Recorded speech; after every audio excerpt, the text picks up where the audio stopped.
Það eru fleiri sem þekkja hann þannig. Það er númer 210.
veit ekki hvað eru mörg börn, það eru börn, ég sé af börn.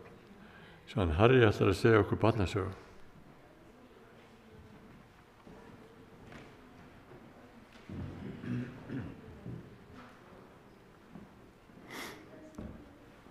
Þessi saga hérna, hún heitir Hve oft. Hve oft. Og þau eru systkini. Strákurinn hann hét Roy og stelpan, litla systir hans, hún hét Shirley.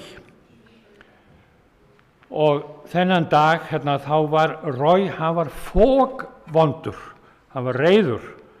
Nú hafði Shirley í 7. skipti læðst inn og tekið járnbundateinan hans sundur, svoleiðis að lestin valt og allt fór í rusl.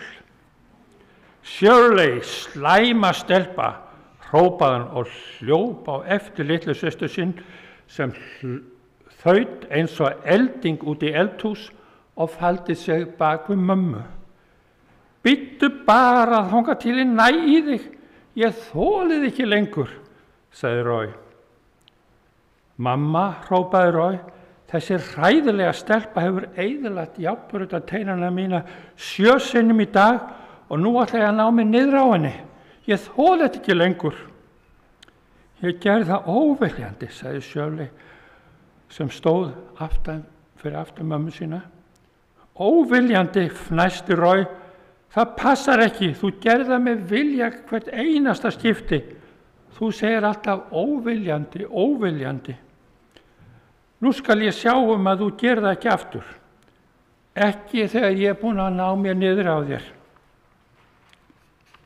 Æ, sagði mamma. Þetta er voðalegt. Þetta líkist ekki þér, Roy. Þú hefur alltaf verið svo góður við hana, Shirley. Ég hélt að þér þætti vænt systur þína. Já, mér þykir vænt hana, sagði Roy, en það eru takmörk. Hún hefur eyðilagt allt gaman fyrir mér í dag. Ég þoli þetta ekki lengur. Hún fær aldrei leyfi til að snerta leikföngi mín aftur. Ekki er þetta gott, sagði mamma. Shirley, hvers vegna varstu að eyðileggja járnbrautina hans Roy aftur og aftur? Það er bara vegna þess að svo gaman að sjá lestina velta, sagði Shirley. Það er bara Roy sem ekki líkar þetta. Gaman, fnæsti Roy. Gaman. En hún setur ekki lestan upp á teinana aftur. Hún bíður bara þangað til ég hef lagað allt og sett allt saman aftur og svo eyðileggur hún það allt aftur. Henni finnst svo skemmtilegt og mér finnst það ekki vera skemmtilegt. Heyrðu nú, Shirley, sagði mamma. Þú ættir ekki að vera að stríða bróður þínum. Það er ekki fallega gert. Biðdu hann að fyrirgefa þér, þá getur verið að hann vilji leyfa þér að vera með í leiknum. Ég skal ekki gera það aftur, sagði Shirley, eins auðmjúkt og hún gat. Þykir leitt, rauk út úr Roy. Vil ekki gera það aftur. Það segirðu alltaf. En þú heldur aldrei því sem þú lofar. Og nú platar þú ekki mig aftur. En ég er leið og ég bið fyrirgefningu, sagði Shirley. Bull og vitleysa, hrópar Roy. Þú fara aldrei leyfi til að leika þér með járnbrautarlestina minni aftur. Heyrðu nú aðeins, Roy, sagði mamma. Hvað nú, segir Roy. Jú, þegar Shirley segir hún vilji sættast við þig, þá ættur það fyrirgefa henni. Fyrirgefa, það vantar bara. Ég hef fyrirgefið henni allt of mörgum sinnum. Aldrei of oft, Roy, sagði mamma. Nei, það getur ekki passað, sagði hann. Jú, þú getur aldrei fyrirgefið neinum of oft.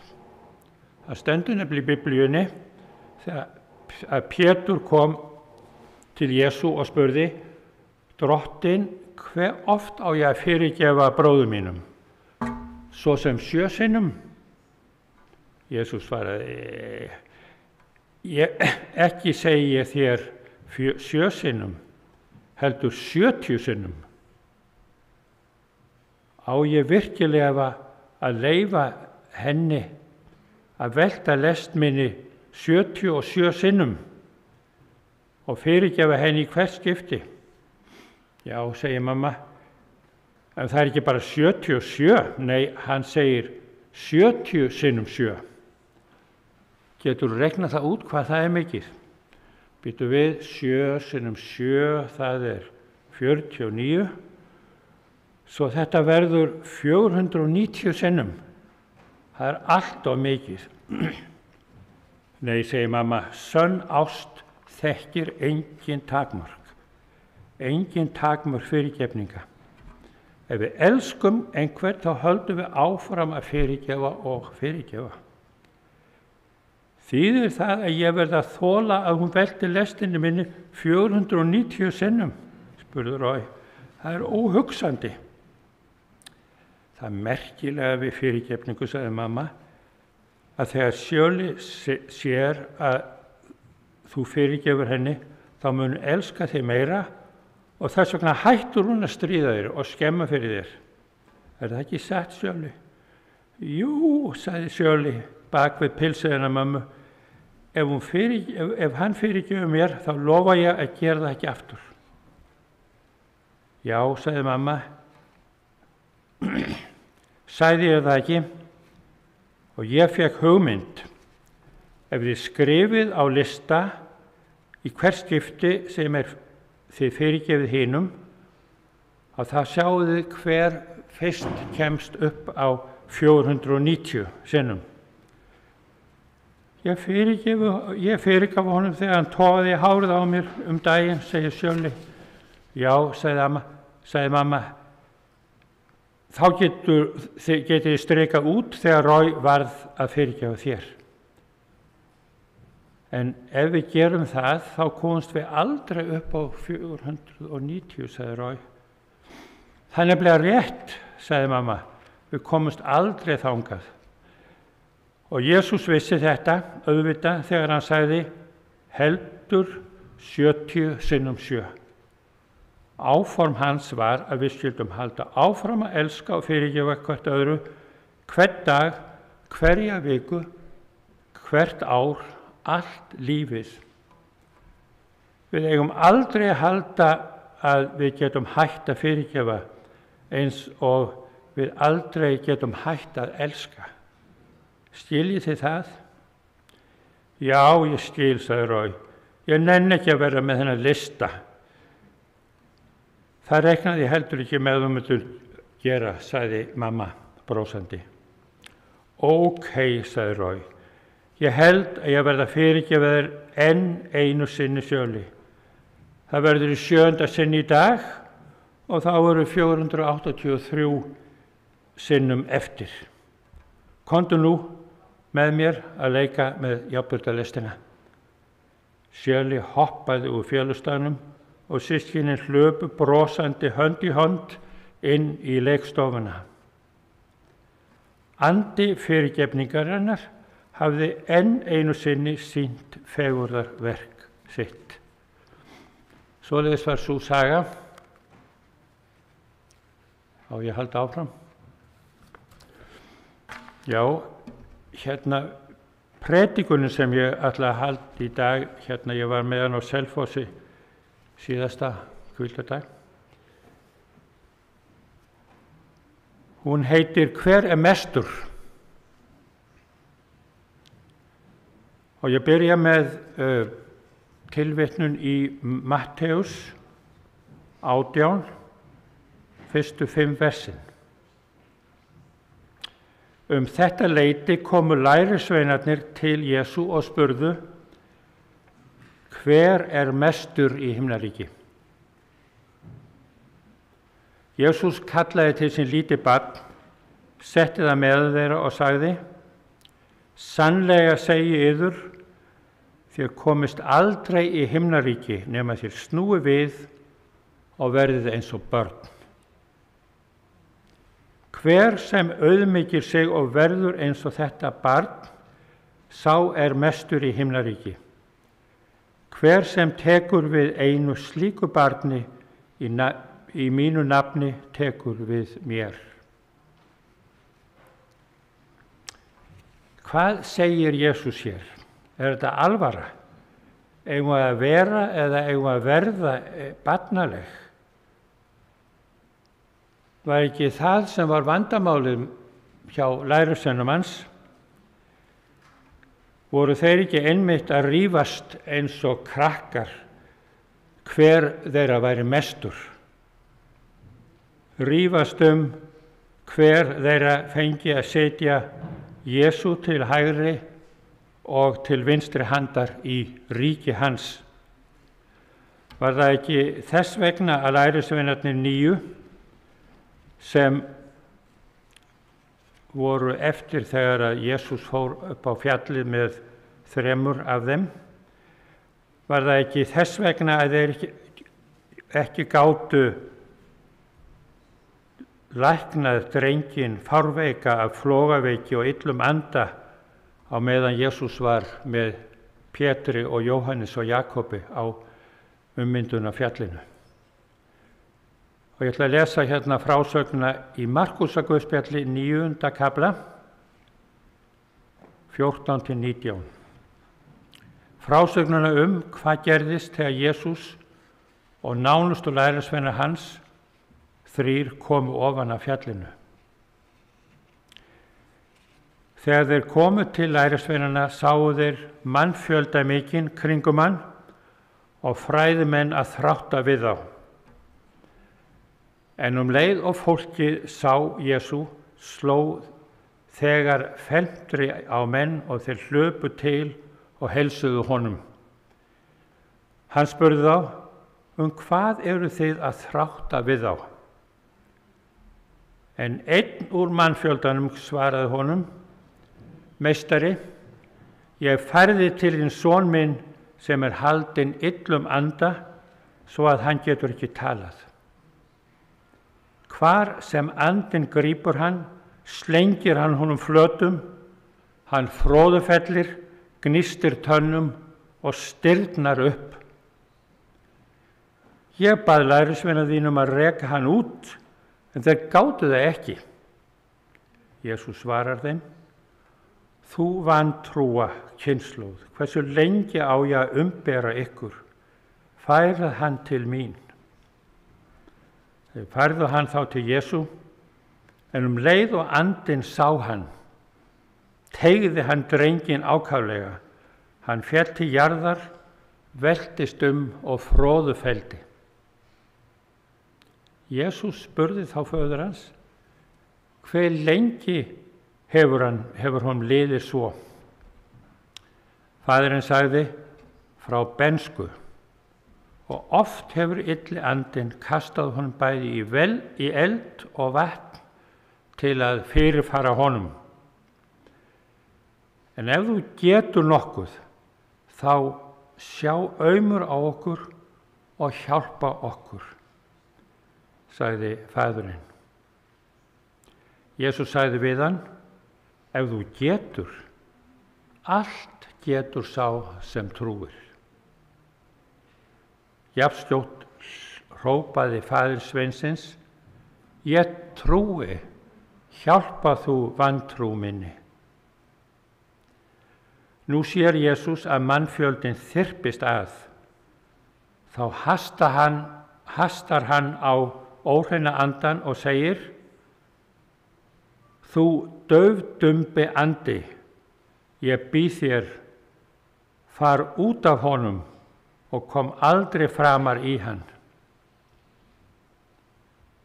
Þá æpti andinn, teygði hann mjög og fór, en sveinninn varð sem nár, svo að flestir sögðu, hann dáinn. En Jesús tók í hönd honum og reisti hann upp og hann stóð á fætur. Hvað þýðir að vera daufdumbur? Að vera daufur, það að vera heyrnarlaus. Að vera dumbur að vera mállaus. Og það heyrir náttúrulega saman, ef maður ekki heyrir neitt, þá getur maður heldur ekki lært að tala.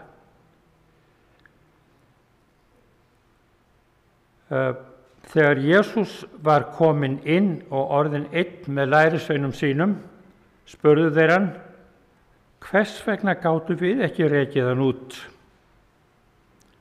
Jesús mælti, þetta kyn verður aldrei rekið út nema með bæn.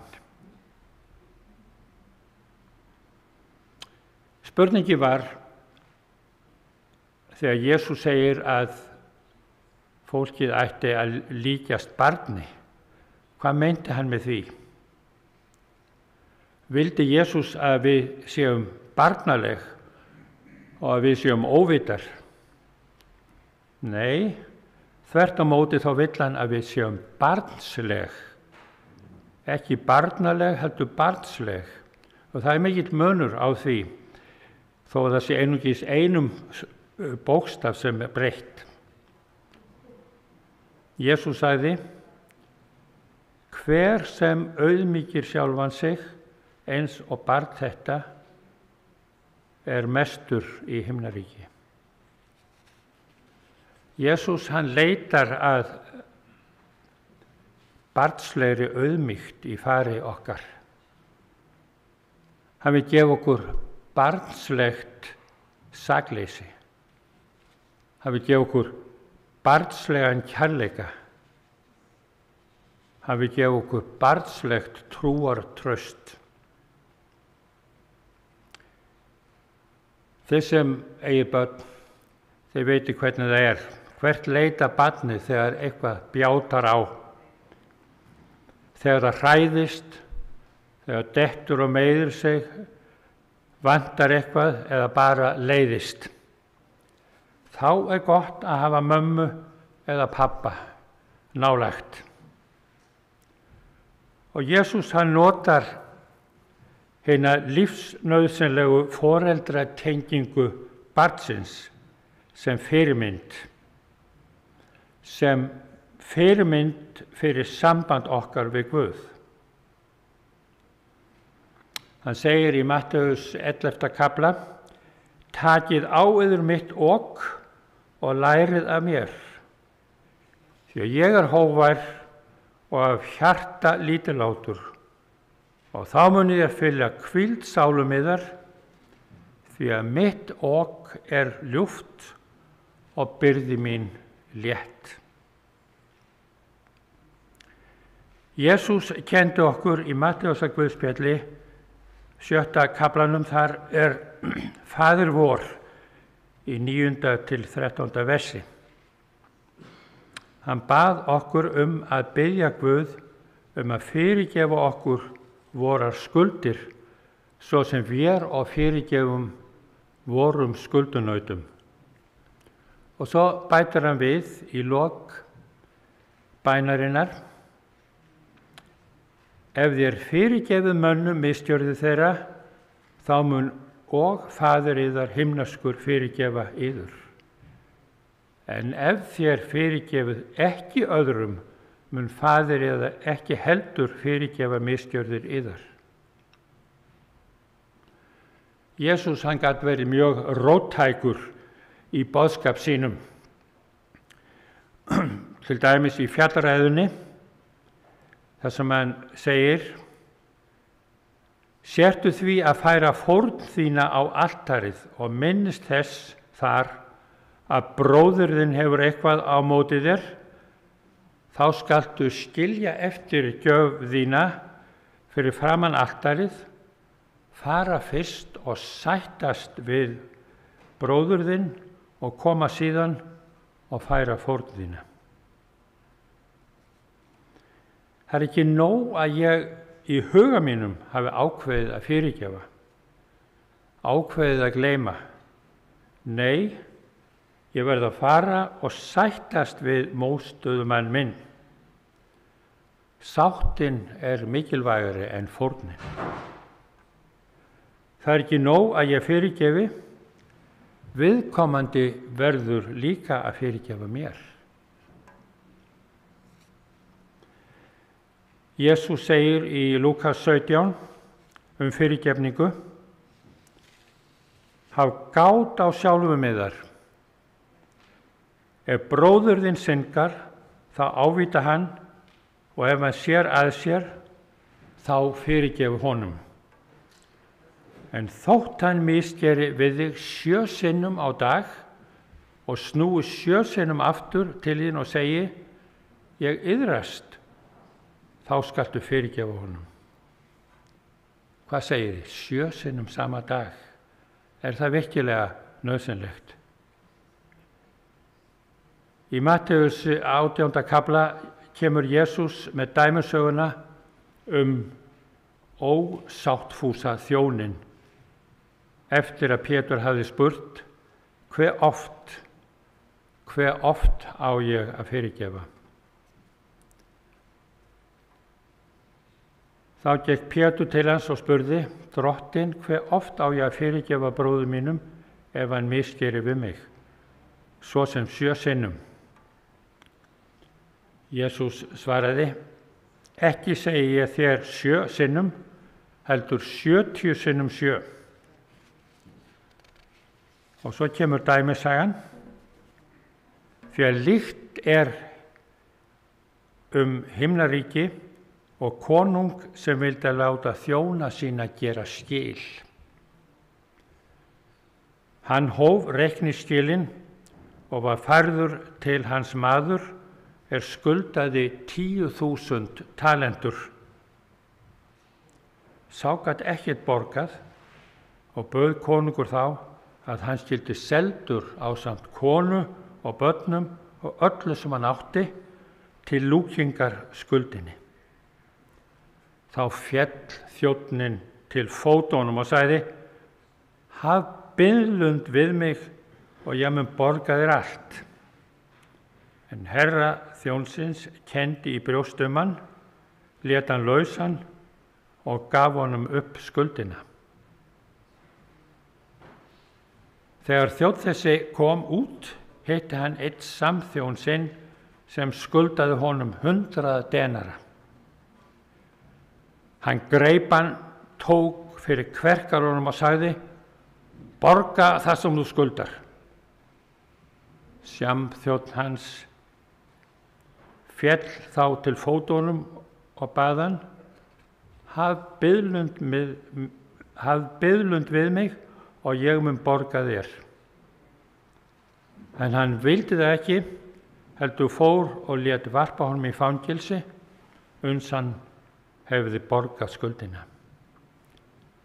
Þegar að samþjónarnir sáu hvað orðið var, urðu þeir mjög hryggir og sögðu herra sínum allt sem gerst hafði. Konungurinn kallar þá þjóns fyrir sig og segir við hann: illi þjónn, alla þessa skuld gaf ég þér upp af því að þú baðst mig. Bar þér þá ekki einnig að miskunna samþjóni þínum eins og ég miskunnaði þér? Og konungurinn var reiður og hann afhendi hann böðlunum uns hann hafði goldið allt sem hann skuldaði honum. Þannig mun og Faðir minn himneskur gera við yður, nema þér fyrirgefið af hjarta hvert öðru. Jesús notar í dæmisögunni stórar upphæðir og hann málar með sterkum litum. Silfur var málmurinn sem notaður var til peningaframleiðslu á þeim dögum.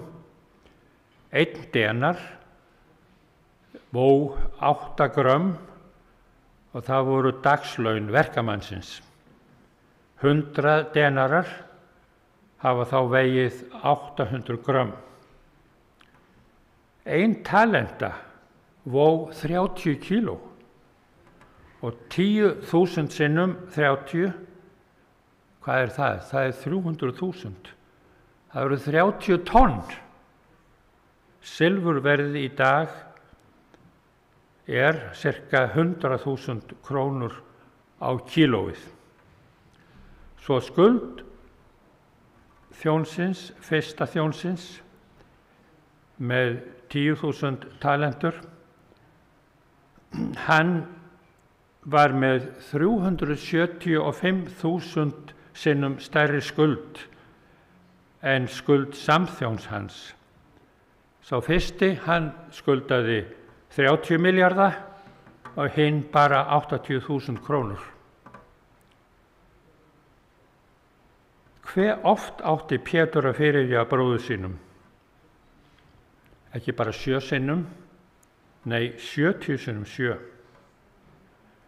Hver getur haft bókhald sem ekki ruglast áður en komnar eru 490 fyrirgefningar? En svo stórhuga drottinn, fyrirgefning hans ótæmandi, óendanleg. En fyrirgefningin stendur einungis þeim til boða sem af hjarta hafa fyrirgefið bróður sínum. Ekki af nauð ekki af nauðsyn, nei, fyrirgefning af hjarta. Vandamálið er bara að við, fólk þá og við í dag, hefum ekki frá fæðingu fengið náðargáfu fyrirgefningarinnar. Að eðli erum við eigingjörn og ráðrík og við höfum erfitt með að gleyma ef einhver hefur talað illa okkur eða gert okkur mein. Þess vegna verðum við að biðja Guð að deyða hið jarðneska í fari okkar og íklæða okkur hinum nýja manni. Páll postuli skrifar þetta í bréfi sínu til Kólósumanna í 3. kafla. Þá segir hann til Kólósum: menn íklæðist því eins og Guðs útvalin, heilög og elsku börn, hjartagróinni meðaumkun, góðvild, auðmýkt, hógværð og langlyndi. Umberið hvert annað og fyrirgefið hvert öðru ef einhver hefur sök á hendur öðrum. Eins og Drottinn hefur fyrirgefið ykkur, svo skuluð þið og gera. En íklæðist yfir allt þetta elskunni sem bindur allt saman og fullkomnar allt. Láti frið Krists ríkja í hjörtum yðar, því að Guð kallaði ykkur til að lifa saman í friði sem limi á einum líkama. Verið þakklát. Látið orð Krists búa með ykkur í allri sinni auðlegð og speki. Fræðið og áminnið hvert annað og syngi Guði sætlega lof í hjörtum ykkar með sálmum, lofsöngvum og andlegum ljóðum. Hvað sem þið segið eða gerið það allt í nafni Drottins Jesú og þakki Guði Föður með hjálp hans. Og við viljum þakka þér í dag, himneski Faðir, fyrir kærleika þinn sem birtist í Jesú Kristi. Því að svo elskaði Guð heiminn að hann gaf einkason sinn til þess að hver sem á hann trúir glatist ekki, heldur hafi eilíft líf. Guð sendi ekki son sinn í heiminn til að dæma heiminn, heldur til að frelsa heiminn. Þið þakka ég honum fyrir. Amen.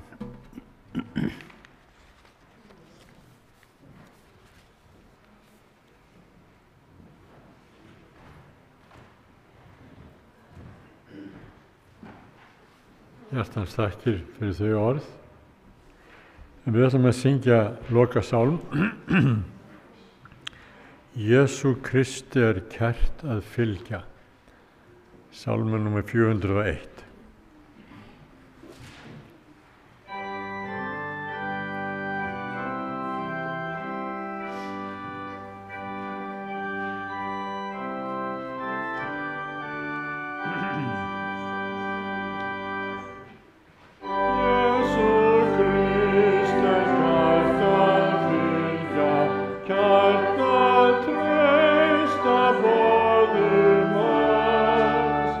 Amen.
komið tími til þess að þakka fyrir, hjartans þakkir fyrir komuna hér í dag.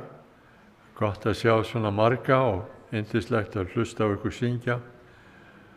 Og bara hjartans þakkir, líka þakkir til þeirra sem hafa verið með okkur í útsendingunni. Og svo þeir sem hafa tekið þátt.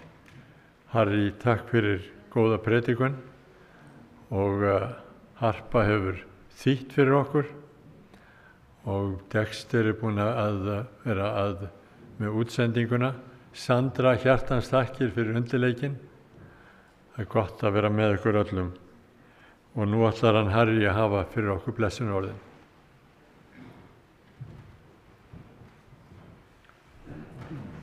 Skulum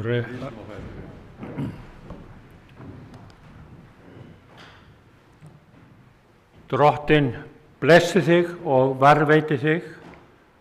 Drottinn láti sína ásjónu lýsa yfir þig og sé þér náðugur. Drottinn upplyfti sínu augliti yfir þig og gefi þér frið. Amen.